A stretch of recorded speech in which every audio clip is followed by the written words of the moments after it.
మీ యొక్క సబ్కాన్షియస్గా మీ లోపల పోగై ఉన్నటువంటి ఆలోచనలన్నీ కూడా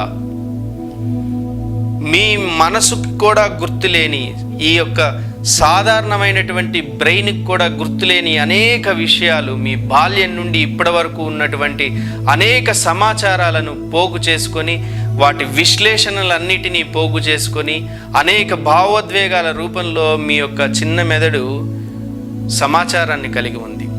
మన శరీరంలోనే ఆ యొక్క మహిషాసుర మర్దిని అనేటువంటి స్వరూపంలో ఉండి మనలో ఉండేటువంటి పశుత్వాన్ని సంహరించటం కోసం ఒకానొక శక్తి పనిచేస్తూ ఉంటుంది.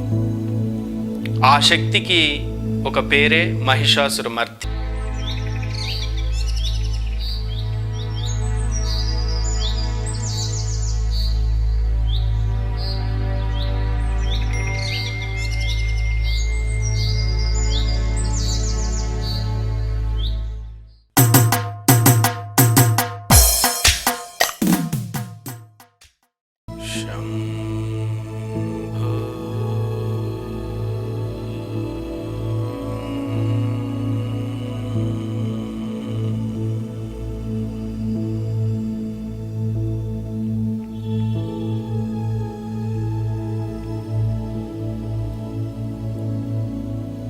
ప్రతి మనిషిలోనూ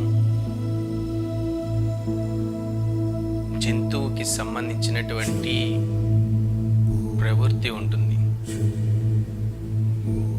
పైకి చూడడానికి మానవ శరీరంగానే ఉన్నా కూడా లక్షణంగా జంతు సంబంధమైనటువంటి ప్రవృత్తి ఉండటం సర్వసాధారణమైనటువంటి విషయం.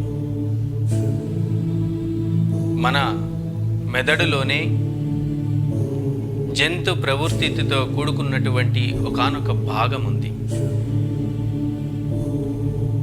వాస్తవానికి అది జంతు ప్రవృత్తితో కూడుకొనున్న అదే మెదడులోని ఆ భాగమే వాస్తవంగా దివ్యమైనటువంటిది.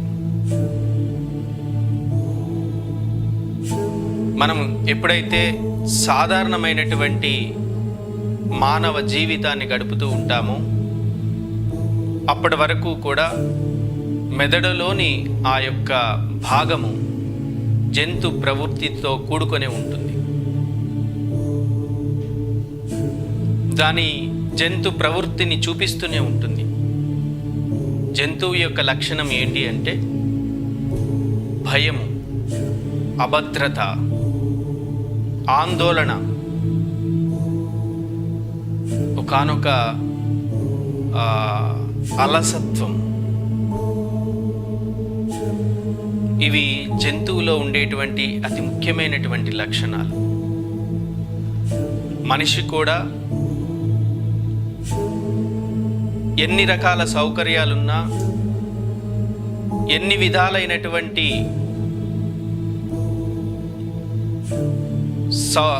ఐశ్వర్యాలున్నా, చుట్టూ బంధువులు,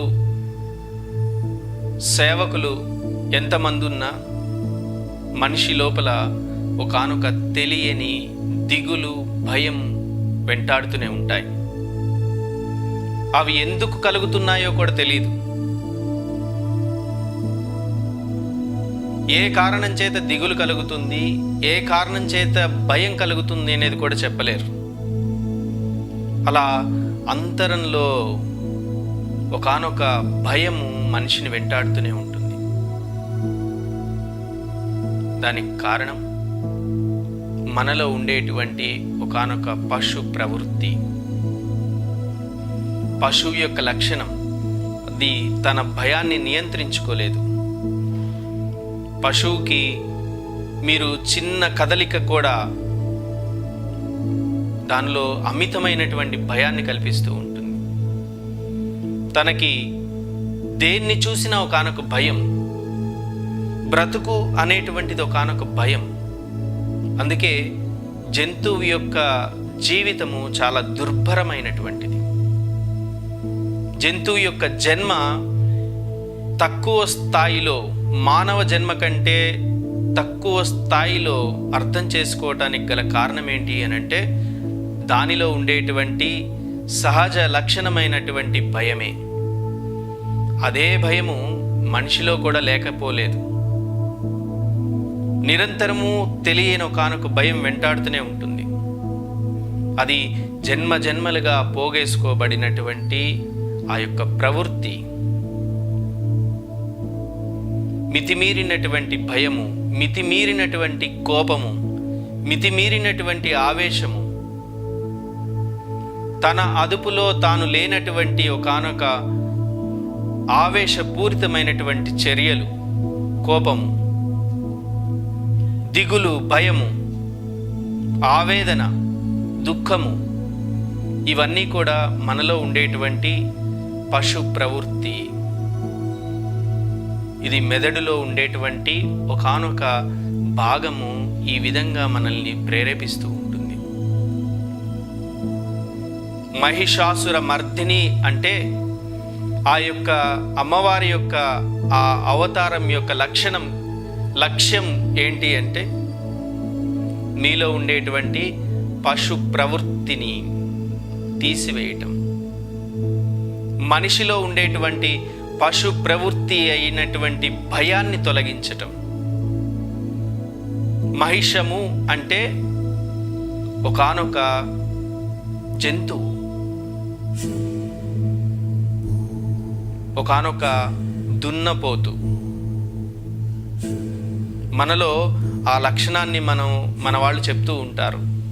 అతిక బద్ధకంగా మన శరీరం వ్యవహరిస్తూ ఉంటే మనల్ని ఆ యొక్క జంతువు పేరుతో మనల్ని అలర్ట్ చేస్తూ ఉంటారు.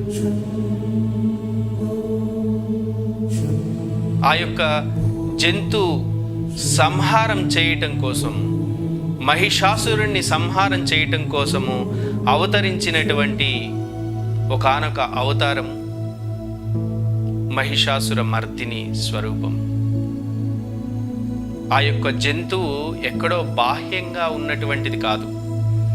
కేవలం ఒకానొక జంతు సంహారం కోసము అమ్మవారు అవతారంగా రావాల్సిన అవసరం లేదు. మీరు బాహ్యంగా అర్థం చేసుకుంటే మీకు దాని అవతారం, ఆ యొక్క అవతారం యొక్క లక్ష్యం మీకు అర్థం కాదు. మీరు యోగపరంగా అర్థం చేసుకుంటే మహిషము అంటే మీలోనే ఉన్నటువంటి ఆ యొక్క జంతు ప్రవృత్తి. ఈ యొక్క జంతు ప్రవృత్తిని ప్రేరేపిస్తూ మన శరీరంలోనే, మన మెదడులోనే ఈ భాగంలో ఉండేటువంటి ఒకానొక చిన్న మెదడు పనిచేస్తూ ఉంటుంది.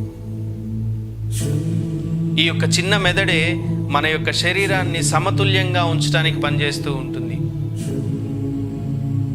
మన శరీరము నడవటానికి, పడిపోకుండా, తూలిపోకుండా ఉండటానికి కావాల్సిన సహాయం చేస్తూ ఉంటుంది. ఈ యొక్క చిన్న మెదడులో ఏదైనా సమస్య వస్తే మీరు మీ శరీర సమతుల్యతను కూడా కోల్పోతారు, మానసికమైన సమతుల్యతని కోల్పోతారు, తీవ్రమైనటువంటి భయానికి గురవుతూ ఉంటారు,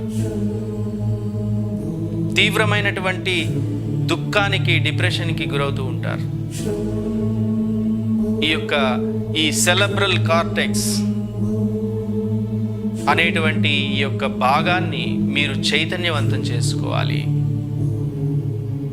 ఆ చైతన్యవంతం చేసుకోవటానికి కావలసినటువంటి ఒకానొక శక్తే మహిషాసుర మర్దిని అవతారము. మన శరీరంలోనే ఆ యొక్క మహిషాసుర మర్దిని అనేటువంటి స్వరూపంలో ఉండి మనలో ఉండేటువంటి పశుత్వాన్ని సంహరించటం కోసం ఒకానొక శక్తి పనిచేస్తూ ఉంటుంది. ఆ శక్తికి ఒక పేరే మహిషాసుర మర్దిని. మీరు ఈ సెరెబ్రల్ కార్టెక్స్, ఈ చిన్న మెదడు భాగాన్ని మీరు చైతన్యవంతం చేసుకుంటే అదే మీకు దేవత శక్తితో కూడుకున్నటువంటి మెదడుగా పనిచేస్తూ ఉంటుంది, గాడ్ బ్రెయిన్గా పనిచేస్తూ ఉంటుంది. మీ యొక్క సబ్కాన్షియస్గా మీ లోపల పోగై ఉన్నటువంటి ఆలోచనలన్నీ కూడా,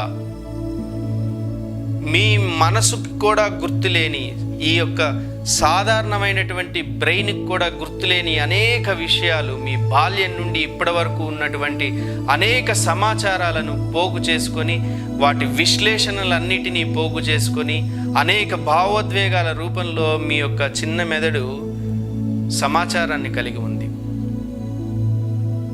మీ చిన్ననాటి జ్ఞాపకాలన్నిటినీ పోగు చేసుకొనుంది. మీ చిన్ననాటి భయాలన్నిటినీ పోగు చేసుకొనుంది. మీ చిన్ననాటి ఆందోళనన్నిటినీ పోగు చేసుకొనుంది. ఇవన్నీ మీ జీవితాన్ని పరిపాలిస్తూ ఉంటాయి. మీ బాల్యం నుండి మీరు పోగు చేసుకున్నటువంటి అనేక విషయాలు ప్రస్తుతం మీ జీవితాన్ని కూడా పరిపాలిస్తూ ఉంటాయి. మీకు స్వేచ్ఛనివ్వవు. మీరు కేవలం గతానికి సంబంధించిన వారే తప్ప మీరు ప్రస్తుత కాలంలో ఉండేటువంటి మీ యొక్క చైతన్యాన్ని అనుభూతి చెందకుండా అది అడ్డుపడుతూ ఉంటుంది.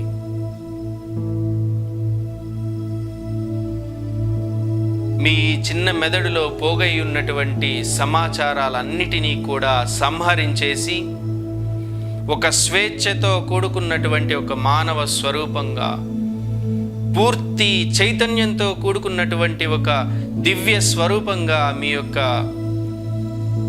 ఈ యొక్క దేహ స్థితి మారాలి అనంటే మీరు ఆ మహిషాసుర మర్దినిగా చెప్పబడేటువంటి ఆ శక్తిని ఈ యొక్క సబ్ కాన్షియస్ మైండ్ మీద పని చేయించాల్సి ఉంటుంది, అటువైపు ప్రసరింప చేయాల్సి ఉంటుంది. ఆ చైతన్యము ఆ యొక్క చిన్న మెదడు వైపు ప్రయాణం చేసి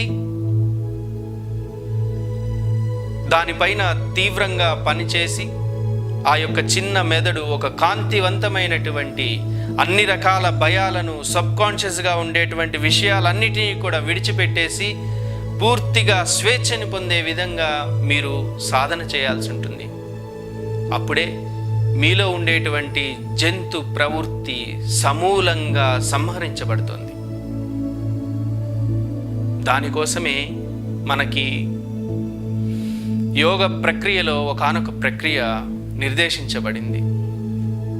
అభయ ముద్ర అంటే, అభయ అంటే భయం లేని స్థితి, ఎటువంటి భయాలకు తావు లేనటువంటి స్థితి. మీరు ఎప్పుడైతే ఈ యొక్క అభయ ముద్రని సాధన కోసం ఉపయోగించుకుంటారో,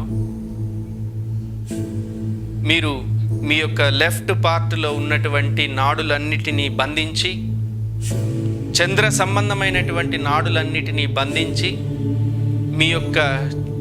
మీ జీవశక్తి మొత్తాన్ని, చిత్శక్తి మొత్తాన్ని సూర్య సంబంధమైనటువంటి నాడుల్లోకి పంపించి, దానికి మార్గం ఏంటి అని అంటే, ఒకానొక మార్గము ఈ యొక్క ఎడమ కాలిలాగా మడిచి కూర్చున్నాము అని అంటే మీ చంద్ర సంబంధమైన నాడులన్నీ క్రమక్రమంగా మూతపడటం మొదలవుతుంది.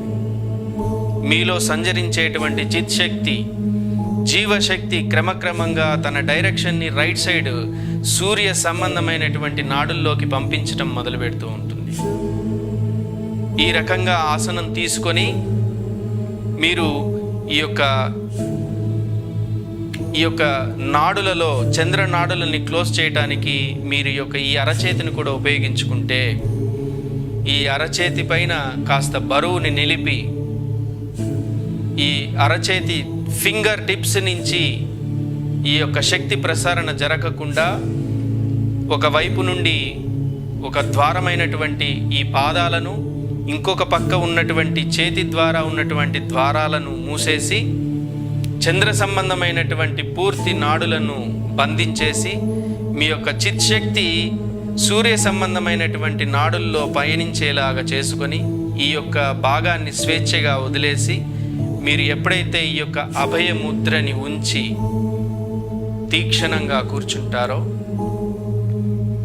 ఈ యొక్క చిత్శక్తి మొత్తము, మీలోని జీవశక్తి మొత్తము ఈ యొక్క ప్రయాణము ఈ రైట్ సైడ్ భాగంలో ఉన్నటువంటి, ఈ కుడి భాగంలో వెనక భాగంలో ఉన్నటువంటి ఈ సబ్కాన్షియస్ మైండ్ వైపు, చిన్న మెదడు వైపు పయనించి క్రమక్రమంగా అది రోజు సాధన చేస్తూ ఉండగా ఈ యొక్క శక్తి ప్రసరణ ఈ యొక్క పశు ప్రవృత్తిని ప్రేరేపిస్తున్నటువంటి భాగం వైపు ప్రయాణం చేసి అది కాస్త చైతన్యవంతం అవటం అనేటువంటిది జరుగుతుంది.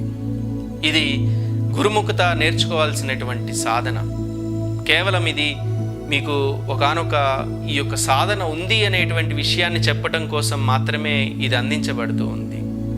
మీరు ఎప్పుడైతే ఈ యొక్క ఆసనంలో మీరు ఒక క్రమ పద్ధతిలో మీ యొక్క చిత్శక్తిని ఆ యొక్క చిన్న మెదడు వైపు పయనింపచేసి అక్కడ పశు ప్రవృత్తితో మందగించిపోయి ఉన్నటువంటి ఆ మెదడుని కాంతివంతమైనటువంటి దివ్యమైనటువంటి మెదడుగా, సమస్తమైనటువంటి లోకంతో అనుసంధానం కాగలిగేటువంటి శక్తిని కల్పించుకునేటువంటి ఆ యొక్క గాడ్ బ్రెయిన్గా దాన్ని రూపాంతరం చెందించుకోవచ్చు. ఆ విధంగా ఈ యొక్క దివ్యమైనటువంటి శక్తిని పొందటానికి సహాయం చేసేటువంటి శక్తే మహిషాసుర మర్దిని స్వరూపం. ఈ యొక్క యోగ రహస్యాలను తెలుసుకొని మీలో ఉండేటువంటి పశు ప్రవృత్తిని సమూలంగా సంహరించేసి భయాలన్నిటికీ అవతల ఒక స్వేచ్ఛాయుతమైనటువంటి జీవంగా మీరు వెలుగొందాలని కోరుకుంటూ